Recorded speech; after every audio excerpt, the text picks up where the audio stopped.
اس پر اللہ کی رحمت متوجہ ہے۔ فرمایا حدیثوں میں آتا ہے، نبی اعظم صلی اللہ علیہ وسلم ارشاد فرماتے ہیں کہ جہاں اللہ اور اس کے رسول صلی اللہ علیہ وسلم کی محبت میں مجلسیں لگتی ہوں، جہاں اللہ اور اس کے رسول صلی اللہ علیہ وسلم کا ذکر ہوتا ہے، وہاں اللہ کے فرشتے اترتے ہیں اور اللہ کی رحمت متوجہ ہوتی ہے، اور اللہ کی رحمت اور فرشتوں کا آنا جانا طاقت لگتا ہے جب تک کہ اللہ اور اس کے رسول صلی اللہ علیہ وسلم کا ذکر جاری اور ساری ہو۔ بات سمجھ میں آ رہی ہے؟ علماء سے یہ سنا کہ جہاں اللہ کا ذکر ہوتا ہے، اللہ کے رسول صلی اللہ علیہ وسلم کا ذکر ہوتا ہے، فرشتے پوری دنیا میں ایسی مجلسوں کو ڈھونڈتے رہتے ہیں۔ جہاں ایسی مجلسیں ملتی ہے، فرشتے ایک دوسرے کو ندا دیتے ہیں، آواز لگاتے ہیں اور کہتے ہیں ہمارا مقصد یہاں پورا ہو رہا ہے، یہاں آ جاؤ۔ اہل علم حضرات کیا لکھتے ہیں کہ فرشتے مجلس کو گھیر لیتے ہیں اور دعائے استغفار کرتے ہیں۔ پوری مجلس کے لیے فرشتے جو ہے دعا کرتے ہیں۔ پیارے نبی صلی اللہ علیہ وسلم کا ارشاد گرامی ہے کہ جب بندہ ایسی مجلسوں میں بیٹھتا ہے، اور یہ مجلسیں دوستو بزرگوں بڑی قیمتی مجلسیں ہیں، تو یہ مجلسیں آسمان پہ ایسے چمکتی دمکتی نظر آتی ہے جیسے زمین والوں کو چاند اور ستارے چمکتے دمکتے نظر آتے ہیں۔ اللہ اللہ، ایسے چمکتے دمکتے نظر آتے ہیں جیسے آسمان پہ چاند اور ستارے چمکتے دمکتے نظر آتے ہیں۔ اور دوستو بزرگوں، پیارے نبی صلی اللہ علیہ وسلم نے فرمایا ایسی مجلسوں میں بیٹھنے والوں کے گناہوں کو معاف کر دیا جاتا ہے، خطاؤں کو معاف کر دیا جاتا ہے، اور گناہوں اور خطاؤں کو نیکیوں سے بدل دیا جاتا ہے۔ اللہ اکبر! اپنے وقت کی قربانی ہم دیتے ہیں، اللہ اور اس کے رسول صلی اللہ علیہ وسلم کی محبت میں بیٹھتے ہیں، اللہ فرمایا بندوں کے گناہوں کو نیکیوں سے بدل دیتے ہیں۔ اللہ اکبر! اللہ بندوں کے گناہوں کو معاف کر دیتے ہیں۔ اللہ اللہ، یہ اتنی قیمتی مجلس ہے۔ میرے دوستو بزرگوں، میں نے قرآن کریم کی آیات مبارکہ پڑھی۔ اللہ فرماتے ہیں بندے کا مقام، مرتبہ اور ایک اشرف ہونا سمجھانے کے لیے اللہ نے ذکر کیا ہے۔ کیا ہمارے ابا آدم علیہ السلام کا کیا مقام تھا، اولاد آدم کا کیا مقام تھا، اولاد آدم کا مرتبہ کیا ہے، اسے سمجھنے کی ضرورت ہے۔ آج دوستو ہم تو دیگر قوموں کی طرح زندگی گزارنے کو مقصد بناتے جا رہے ہیں، نہیں، ہمارا کام ہے زندگی بنانا اللہ کے حکموں کے ساتھ، پیارے نبی صلی اللہ علیہ وسلم کے طریقوں کے ساتھ ہماری زندگی کو بنایا جائے، اللہ کے پیارے نبی صلی اللہ علیہ وسلم کی اتباع کے ساتھ۔ بات سمجھ میں آ رہی؟ ہماری زندگی اللہ نے ہمیں بنانے کے لیے بھیجا ہے۔ دنیا میں کس لیے بھیجا؟ کہ ایمان والا اپنی زندگی کو بنا کے آئے، ایمان والے اپنے مقام کو سمجھ کے آئے، ایمان والا اپنا مرتبہ سمجھے اور سمجھ کر کے اپنی زندگی کو دین پر لگا کے آئے۔ اللہ پاک فرماتے ہیں وَإِذْ قَالَ رَبُّكَ لِلْمَلَائِكَةِ إِنِّي جَاعِلٌ فِي الْأَرْضِ خَلِيفَةً، اے فرشتوں بتاؤ تمہاری کیا رائے ہے کہ میں اپنا نائب اور خلیفہ آدم علیہ السلام کو پیدا کرنے جا رہا۔ آدم علیہ السلام کی تخلیق میں دنیا میں کر رہا ہوں، آدم کو میرا نائب اور خلیفہ بنانا چاہتا ہوں۔ کیوں بھائی؟ اللہ کو کسی کے مشورے کی کیا ضرورت ہے؟ وہ تو خدائی خود سے ہے، وہ خدا کی ذات خود سے ہے، ہمیشہ سے ہے، ہمیشہ رہے گی، اسے کسی کی مشورے کی ضرورت نہیں۔ لیکن اصل انسان کا مقام سمجھانے کے لیے اللہ نے اپنے فرشتوں سے مشورہ لیا، انسان کا مرتبہ بتلانے کے لیے اللہ نے فرشتوں سے کہا فرشتوں تمہارا کیا رائے ہے، تمہارا کیا مشورہ ہے؟ وَإِذْ قَالَ رَبُّكَ لِلْمَلَائِكَةِ إِنِّي جَاعِلٌ فِي الْأَرْضِ خَلِيفَةً، کہ میں زمین پر اپنا نائب اور خلیفہ آدم علیہ السلام کو پیدا کرنا چاہتا ہوں، آدم کی تخلیق کرنا چاہتا ہوں۔ فرشتوں نے کیا کہا؟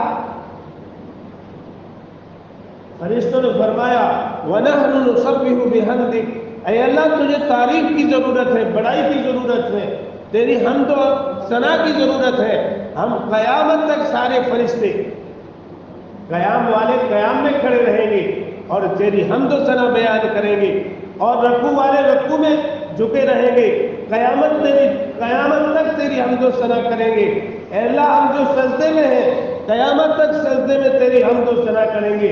وَنَحْنُ نُسَبِّحُ بِحَمْدِكَ، اگر تیری تعریف ہی مقصود ہے، اگر تیری بڑائی ہی مقصود ہے، اگر تیری حمد و ثنا مقصود ہے، ہم قیامت تک اپنے اپنے اعمال میں لگے رہیں۔ بات سمجھ میں آ رہی؟ اللہ کو کسی کی مشورے کی ضرورت نہیں، بلکہ ایک آدم علیہ السلام کا مقام سمجھانے کے لیے فرشتوں کو بتلایا کہ میرا نائب ہوگا، میرا خلیفہ ہوگا، انسانیت کے ابا ہوں گے، اور تخلیق آدم کے بعد پوری آدمیت آدم علیہ السلام سے ہوگی، اولاد آدم علیہ السلام سے ہوگی۔ اللہ اکبر! خدا کی خدائی سمجھے، بغیر کسی ماں باپ کے آدم علیہ السلام کو فرشتوں سے مٹی ملا کر آدم علیہ السلام کو پیدا کرے۔ اللہ کسی کا محتاج نہیں ہے۔ اللہ اکبر! آدم علیہ السلام کی بائیں پسلی سے ماں حوا علیہ السلام کو پیدا کر دیا۔ کسی عورت کا اللہ محتاج نہیں ہے۔ جہاں خدا کی خدائی سمجھ میں نہیں آتی، بندے کو خدا کی خدائی سمجھ میں نہیں آتی، اللہ نے فرشتوں سے آدم علیہ السلام کی مٹی منگا کر بغیر ماں باپ کے آدم علیہ السلام کو پیدا کر دیا، اور اسی کے بعد آدم علیہ السلام کو جنت میں رہنے کے لیے جب اجازت ملی تو بائیں پسلی سے ماں حوا علیہ السلام کو پیدا کر دیا۔ اللہ کو نہ مرد کی ضرورت ہے نہ عورت کی ضرورت ہے۔ بتائیے اللہ کی قدرت کیا ہے؟ اس لیے اللہ نے فرمایا وَإِذْ قَالَ رَبُّكَ لِلْمَلَائِكَةِ إِنِّي جَاعِلٌ فِي الْأَرْضِ خَلِيفَةً، اے فرشتوں میں اپنے آدم علیہ السلام کو نائب اور خلیفہ بنا کر دنیا میں پیدا کرنا چاہتا ہوں۔ قَالُوا أَتَجْعَلُ فِيهَا مَن يُفْسِدُ فِيهَا وَيَسْفِكُ الدِّمَاءَ، فرشتے کیا کریں؟ اے اللہ ایسے لوگوں کو آپ پیدا کریں گے جو زمین پر فساد کریں گے، لڑائی جھگڑے کریں گے، آپس میں خون ریزیاں کریں گے، ایسے لوگوں کو پیدا نہ فرمائے۔ مَن يُفْسِدُ فِيهَا وَيَسْفِكُ الدِّمَاءَ، جو زمین پر فساد جھگڑے کریں گے، لڑائی جھگڑے کریں گے، اور آپس میں ایک دوسرے کی خون ریزیاں کریں گے۔ اللہ نے فرمایا قَالَ إِنِّي أَعْلَمُ مَا لَا تَعْلَمُونَ، اے فرشتوں جس بات کو میں جانتا ہوں اس بات کو تم نہیں جانتے۔ قَالَ إِنِّي أَعْلَمُ مَا لَا تَعْلَمُونَ، جس بات کو میں جانتا ہوں اس بات کو تم نہیں جانتے۔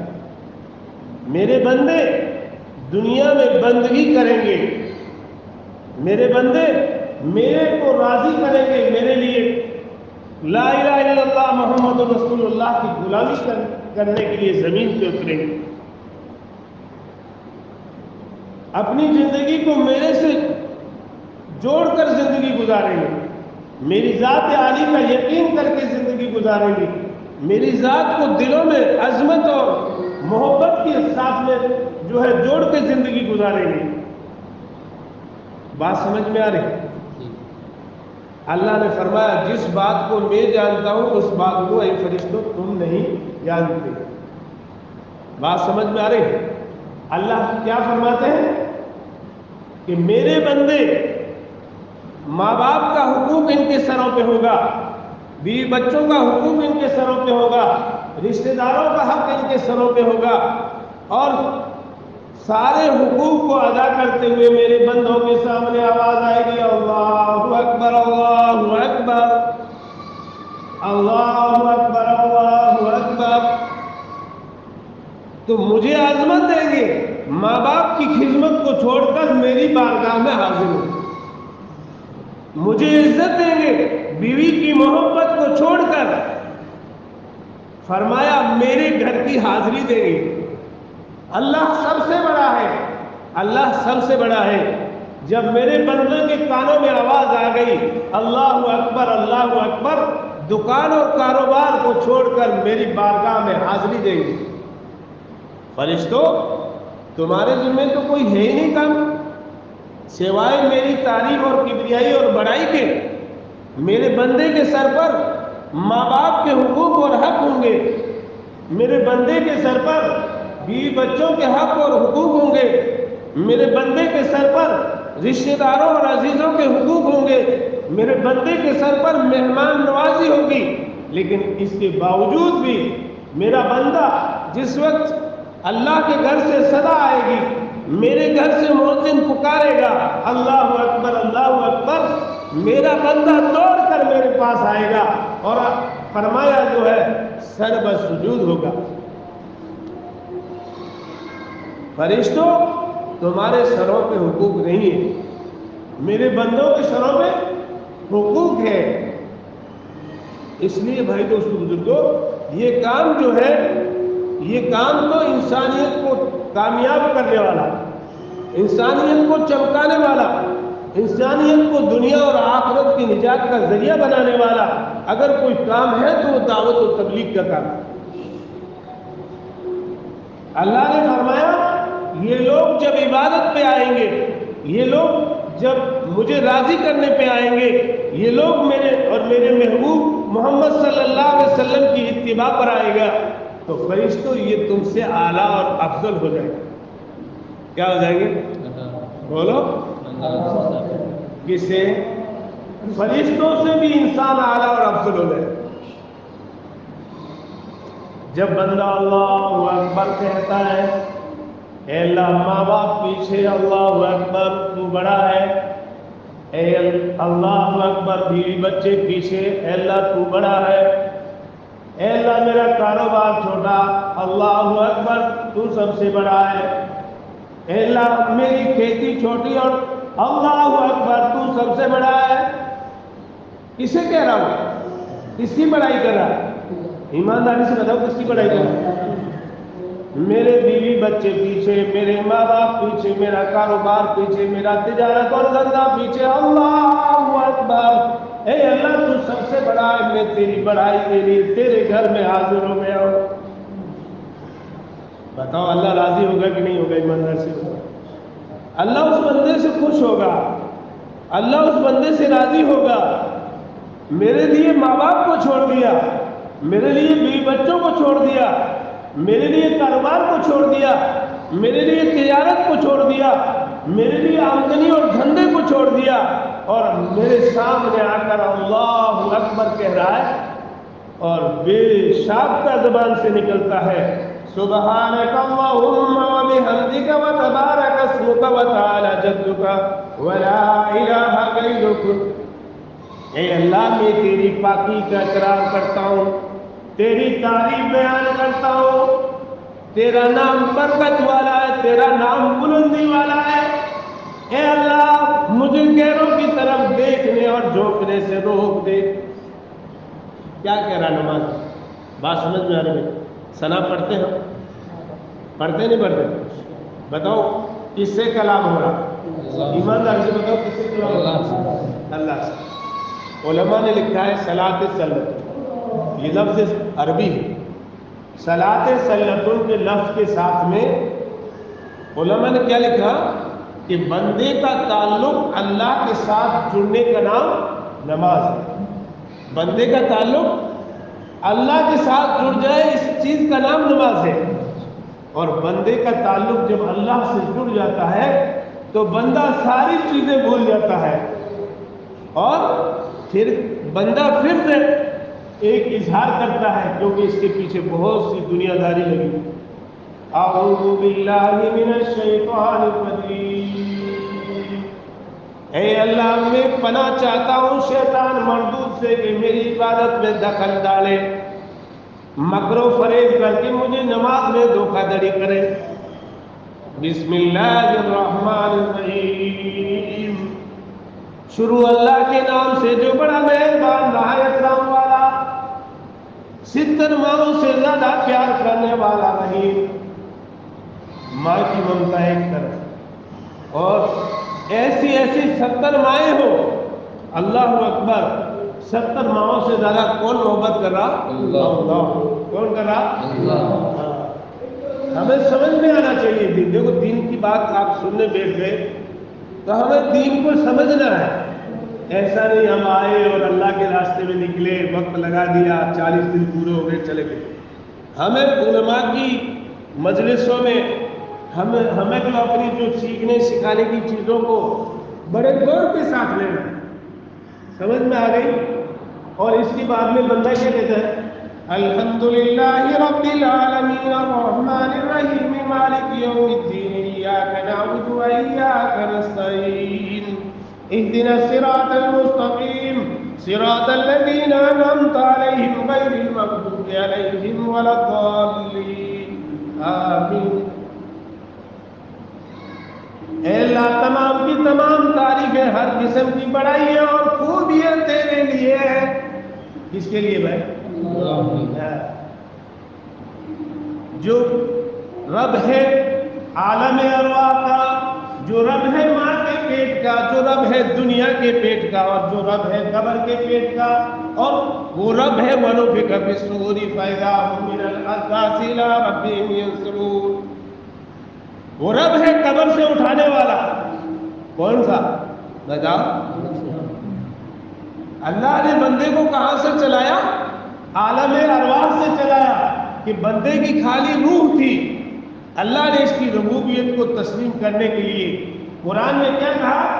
الستُ بربکم، بتاؤ میرے بندو، کیا میں تمہارا رب نہیں؟ کیا میں تمہارا پیدا کرنے والا نہیں؟ کیا میں تمہارا مالک اور خالق نہیں؟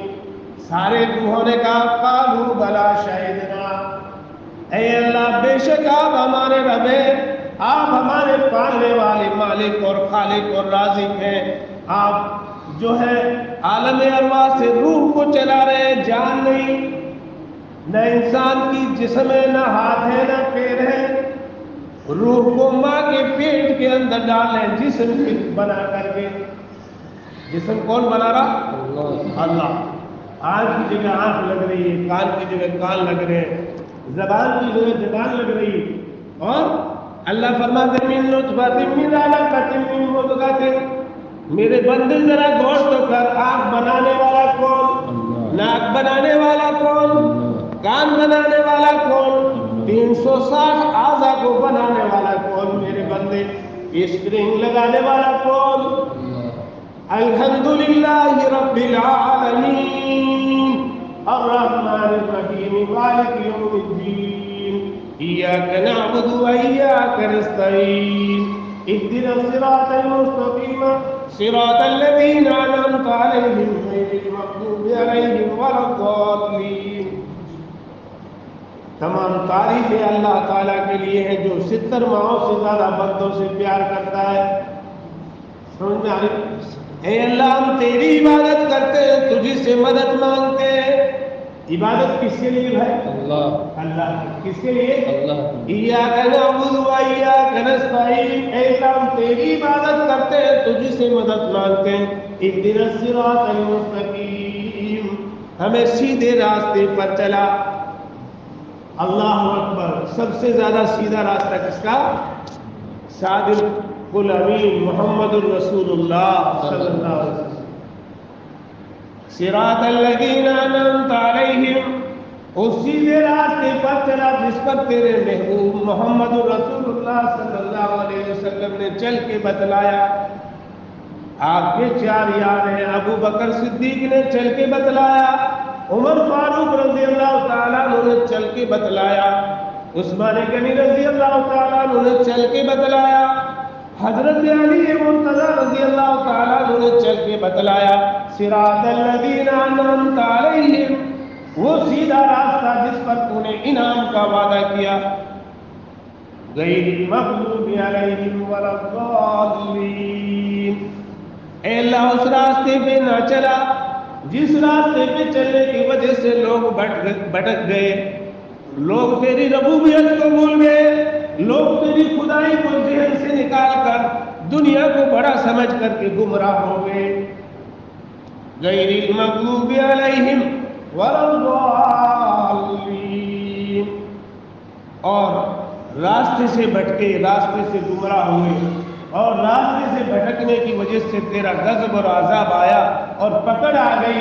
اے اللہ ایسے راستے تھے، ہم سب کی جو ہے حفاظت کرنا. پیچھے کی دعا میں کیا کہنا تھا؟ آمین، اے اللہ ہماری اس دعا کو قبول فرما. کیا کہہ رہے؟ ہاں آگے چلتے ہیں. سورہ اخلاص میں بندہ کیا کہہ رہا؟ قل هو اللہ احد اللہ الصمد لم یلد ولم یولد ولم یکن له کفوا احد. اے میرے نبی جی کہیے، اے میرے محبوب صلی اللہ علیہ وسلم میرے بندوں کو بتا دیجیے اللہ ایک ہے. اللہ قل هو اللہ احد، اللہ ایک ہے جس کا کوئی دوسرا نہیں. بات سمجھ میں آ رہی؟ نمازی کس سے کلام کرا بھائی؟ اللہ سے. کس سے کرا؟ اللہ سے. اللہ الصمد، بڑا بھی نیاز ہے، اپنوں کو بھی کھلاتا ہے، غیروں کو بھی کھلاتا ہے، دوستوں کو بھی کھلاتا ہے، دشمنوں کو بھی کھلاتا ہے، چرندوں پرندوں کو کھلاتا ہے. اللہ الصمد، اتنا بڑا بھی نیاز 18,000 مخلوق کی روزی کا انتظام کر رہا. کون کر رہا بھائی؟ اللہ. لم یلد ولم یولد، فرمایا نہ اس کے کوئی بیٹا بیٹی ہے، نہ وہ کسی کا بیٹا بیٹی ہے، نہ اس کے کوئی اولاد ہے، نہ وہ کسی کی اولاد ہے، نہ اس کی کوئی بیوی بچے ہیں، نہ وہ کسی کے. فرمایا جو والد اور والدین ہیں. وَلَمْ يَكُنْ لَهُ كُفُوًا أَحَدٌ، وہ تو ہمیشہ سے ہے اور ہمیشہ رہے گا. وہ تو ہمیشہ سے ہے اور ہمیشہ رہے گا. خدا خود سے ہے، دنیا نہیں تھی تب خدا تھا، دنیا ہے تب خدا ہے. دنیا کل من علیہا فانی ویبقی وجہ ربک ذو الجلال والاکرام، دنیا فنا ہو جائے گی، دنیا مٹ جائے گی، دنیا ختم ہو جائے گی، پھر بھی رب ذو الجلال کی ذات باقی رہے گی. رب ذو الجلال کی ذات باقی رہے گی. اس لیے بھائی دوستو بزرگوں، بندہ بندگی کرنے کے لیے آیا ہے. کس لیے آیا ہے؟ بندگی کرنے کے لیے. جتنا بندہ بندگی کرے گا خدا کے ساتھ میں تعلق جوڑ کر، خدا کے ساتھ میں جو ہے اپنی زندگی کو جو ہے اللہ کے تعلقات کے ساتھ جوڑے گا، اتنا ہی بندہ اللہ کا محبوب اور مقرب ہوگا. اس لیے میں نے آپ سے بتلائی تھی یہ بات کہ آدمی جب خدا کو راضی کرتا ہے، بندگی کرتا ہے، عبادت کرتا ہے، تو اس کا مقام کس سے بڑھ جاتا ہے؟ فرشتوں سے بھی بڑھ جاتا ہے. کس سے بڑھ جاتا ہے؟ فرشتوں سے زیادہ بڑھ جاتا ہے. جب بندہ سجدہ کرتا ہے یا رکوع کرتا ہے، سبحان ربی العظیم سبحان ربی العظیم، یا سجدہ کرتا ہے سبحان ربی الاعلیٰ سبحان ربی الاعلیٰ، تو اللہ کیا فرماتے ہیں؟ حمدنی ربی، میرا بندہ سچ کہہ رہا ہے میں ہی رب ہوں. میرا بندہ سچ کہہ رہا ہے میں ہی رب ہوں، میری تعریف کر رہا ہے، میرا بندہ میری بڑائی کر رہا ہے. تو بھائی میں نے آپ سے عرض کیا تھا کہ نماز ایسی دولت ہے جس سے حضرات صحابہ کرام نے مردوں کو زندہ کروایا. حضرات صحابہ کرام نے اپنے گھروں پہ پڑی ہوئی چکیاں چلوائی. سمجھ میں آئی؟ 2 رکعت نماز پڑھ کر کوفہ کے اندر میں کلی نے جو ہے اللہ کی مدد اتروائی. اور نماز اتنی بڑی دولت ہے جس سے مومن کے سارے کام بنتے ہیں. اللہ کی اتنی مدد آتی ہے، اتنی مدد آتی ہے کہ بندہ کبھی گمان بھی نہیں کر سکتا. اس لیے بھائی دوست بزرگوں، ہمارے بڑے فرماتے ہیں کہ نماز تکبیر اولیٰ کے ساتھ، نماز جماعت کی پابندی کے ساتھ، اور نماز کا مسجد میں آ کر کے ادا کرنا ضروری ہے. یوں فرماتے ہیں کہ جیسے آدمی اپنے گھر سے نماز کے لیے وضو کر کے نکلتا ہے، اس کا اجر و ثواب ایسا ہے جیسے حاجی فرمایا جو ہے احرام باندھ کر کے حج کو جا رہا ہے۔ اللہ اکبر۔ حضرت شیخ لکھتے ہیں کہ جب حاجی اپنے گھر سے احرام باندھ کر کے نکلتا ہے اور حاجی کی زبان پہ بے شاختہ لبیک اللہم لبیک کی صدائیں نکلتی ہے تو اس کے ساتھ سجر و حجر بھی لبیک اللہم لبیک کہتے ہیں۔ اس کے منہ سے جب لبیک اللہم لبیک، اے اللہ میں تیرے گھر میں حاضر ہوں، تیرے گھر کی حاضری کے لیے تیار ہوں، اے اللہ میرے گھر سے میں تیری بارگاہ کے لیے چلا ہوں، لبیک اللہم لبیک کے الفاظ نکلتے ہیں حاجی کے منہ سے، تو یوں فرماتے ہیں حاجی کے لبیک کے کہنے کی وجہ سے درخت بھی لبیک کہتے ہیں، پتھر بھی لبیک کہتے ہیں، سجر حجر اور ڈھیلے بھی لبیک کہتے ہیں۔ اللہ اکبر۔ جب اللہ کے گھر کی طرف حاجی جو ہے حج کے لیے رواں ہوتا ہے، فرمایا جو ہے بہت بڑا اجر و ثواب کا مستحق بنتا۔ اسی طریقے سے ایک ایمان والا اپنے گھر سے باوضو ہو کر، گھر سے جو ہے وضو کر کے مسجد کی طرف چلتا ہے، قدم قدم پر اس کی نیکیاں لکھی جاتی ہے اور گناہ مٹائے جاتے ہیں، قدم قدم کی برکت سے نیکیاں جو ہے بلند نیکی مٹائی جاتی ہے اور درجے بلند ہوتے ہیں۔ اس لیے بھائی دوست بزرگوں، جماعت کا تکبیر اولیٰ کے ساتھ پڑھنا، مسجد میں آ کر نماز کا اہتمام کرنا اور جماعتوں کے ساتھ نماز کی پابندی کرنا، اس کو ایمان والا ضروری سمجھے، اس کو ایمان والا ضروری سمجھے۔ قرآن کریم میں اللہ فرماتے ہیں یا ایھا الذین آمنوا قوا انفسکم واہلیکم نارا وقودها الناس والحجارہ، اے ایمان والو بچاؤ اپنے آپ کو اور اپنے اہل و عیال کو نار جہنم سے جس کا ایندھن انسان اور پتھر۔ اپنے آپ کو بچانے کی ضرورت ہے، اپنے گھر والوں کو بچانے کی ضرورت ہے، اپنے بیوی بچوں کو نار جہنم سے بچانے کی ضرورت ہے۔ اور بھائی نار جہنم کا آگ جو ہے کب بند ہوگا؟ جب ہم فجر کی نماز پڑھیں گے تو فجر کی نماز کی برکت سے جہنم کا آگ رکے گا۔ ظہر کی نماز ادا کریں گے تو فجر سے لگا کر ظہر تک جہنم جو دہک رہی وہ بند ہوگی، اور ظہر کے بعد سے عصر ہم نے جماعت سے پڑھی تو عصر تک کا جہنم کا دہکنا بند ہوگا، اور عصر کے بعد مغرب پڑھی تو عصر سے لے کر مغرب تک جہنم دہکتی بند ہوگی، اور مغرب سے عشاء پڑھی تو جہنم کی دہکتی ہوئی آگ مغرب سے عشاء کے درمیان بند ہوگی، اور عشاء کی نماز ہم پڑھ لیں گے تو فجر تک جو ہے جہنم کا آگ دہکنا بند ہوگا۔ ورنہ دوستو بزرگوں، ابھی ہم نے سنا تھا کہ اللہ کے یہاں حسب و نسب کا مسئلہ نہیں ہے، اللہ کے یہاں خاندانی معاملہ نہیں ہے۔ اگر خاندانی معاملہ چلتا نا تو اللہ کے نبی صلی اللہ علیہ وسلم کے چچا ابو لہب بھی ہے۔ اگر خاندانی مسئلہ چلتا نا تو اللہ کے نبی صلی اللہ علیہ وسلم کے چچا ابو طالب بھی ہے، لیکن ایمان نہیں تو نجات کا کوئی راستہ نہیں۔ اللہ حفاظت فرما۔ آج ہم تو کیا ہے، خاندانی حسب و نسب، فلاں کے بیٹے، فلاں کی اولاد، فلاں حاجی صاحب، فلاں مولوی صاحب، فلاں حافظ صاحب، لیکن ہم نے کبھی قرآن نہیں سمجھا۔ قرآن میں اللہ فرماتے ہیں وَلَا يُؤْخَذُ مِنْهَا عَدْلٌ وَلَا تَنْفَعُهَا شَفَاعَةٌ وَلَا هُمْ يُنصَرُونَ، نبی کا بیٹا بھی بغیر ایمان کے نہیں بخشا جائے گا، نبی کی بیوی بھی بغیر ایمان کے نہیں بخشی جائے گی، نبی کی اولاد اور نبی کا بیٹا بھی بغیر ایمان کے نجات نہیں پا سکتا۔ بات سمجھ میں آ رہی؟ آج ہم حسب و نسب پہ بڑھتے ہیں، ہمارا خاندان، ہماری برادری، ہمارے بڑے لوگ، لیکن قرآن کریم میں اللہ کیا فرماتے ہیں وَلَا يُؤْخَذُ مِنْهَا عَدْلٌ وَلَا تَنْفَعُهَا شَفَاعَةٌ وَلَا هُمْ يُنصَرُونَ۔ قیامت کے دن نہ جو ہے انبیاء کی سفارش ہوگی، نہ کوئی نبیوں کی سفارش ہوگی، نہ کوئی عالم صاحب اور حافظ صاحب کی سفارش ہوگی، جب تک کہ اللہ کسی کو اجازت نہ دے. سمجھ میں آ رہی؟ ہاں. لوط علیہ السلام نبی ہے اور بیوی بغیر ایمان کے ہے جو جنت میں چھوڑی جائے. نوح علیہ السلام نبی ہے، بیٹا کنعان بغیر ایمان کے ہے، بتاؤ جنت میں جائے؟ نہیں جائے.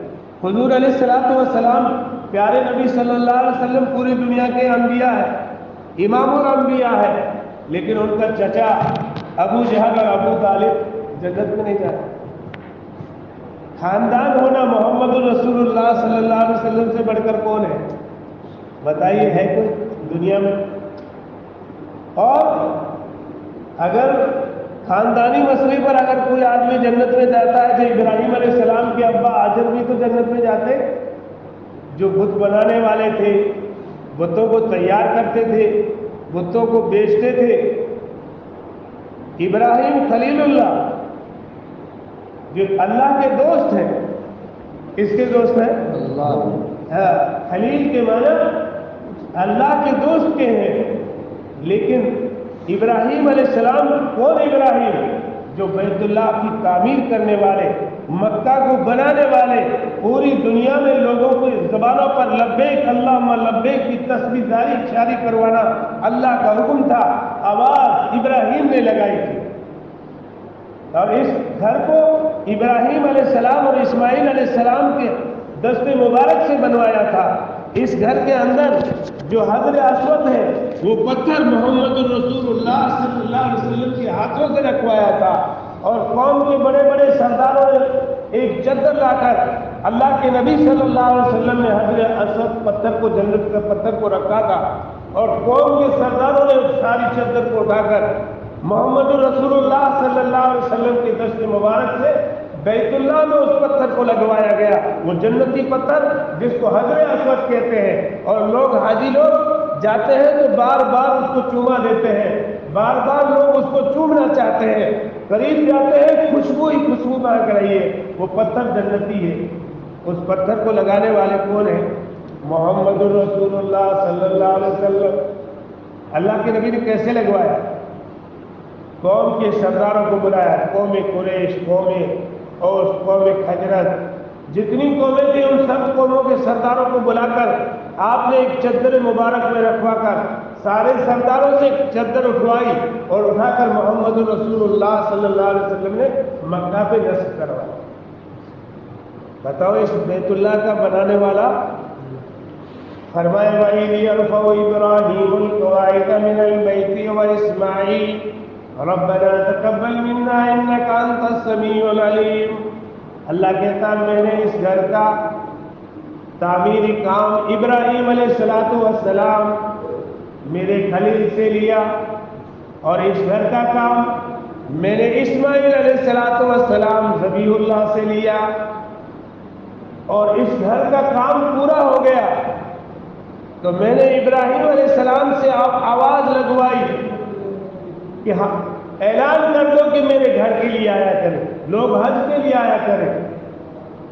تو دنیا کے کونے کونے سے لوگ لبیک اللہم لبیک کہتے ہوئے اللہ کے گھر کی زیارت میں، طواف میں اور اللہ کے گھر میں حاضری میں لوگ پہنچ رہے ہیں.